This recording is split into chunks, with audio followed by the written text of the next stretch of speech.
వీడియోల కోసం మా అమరావతి గళం ఛానల్ ని సబ్స్క్రైబ్ చేసుకుని బెల్ ఐకాన్ నొక్కండి. ఏపీ సీఎం జగన్ ప్రభుత్వ తీరుతో నైరాశ్యంలో ఉన్న గిరిజన యువతకు టీడీపీ అధినేత చంద్రబాబు ఉద్యోగ భరోసా కల్పించి కొత్త ఆశలను చిగురింపజేశారు. అల్లూరి సీతారామరాజు జిల్లా అరకులో నిర్వహించిన రా కదలిరా కార్యక్రమంలో ప్రసంగించిన చంద్రబాబు జీవో నెంబర్ 3 పునరుద్దరణ చేస్తామని హామీ ఇచ్చారు.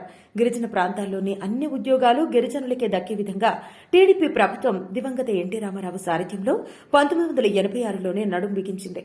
అన్ని ఉపాధ్యాయ పోస్టులు గిరిజనులతోనే భర్తీ ఎంపిక చేసింది.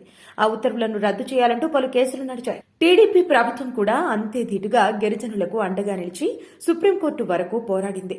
రాజ్యాంగపరంగా గిరిజనులకు అండగా ఉన్న అంశాలను తీసుకుని 2000 సంవత్సరంలో అన్ని ఉపాధ్యాయ పోస్టులను గిరిజనులకే దక్కేలా జీవో నెంబర్ 3ని తీసుకొచ్చి 1986 నుంచి వర్తించేలా గిరిజన యువతకు రక్షణ కల్పించింది.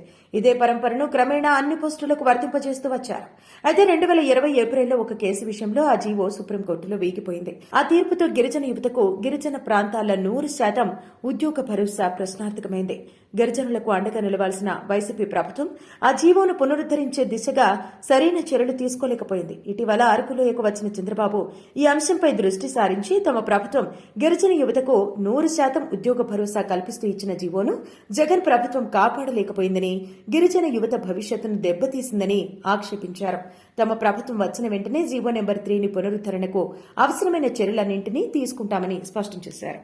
దీంతో గిరిజన యువతలో కొత్త ఆశలు చిగురిస్తున్నాయి.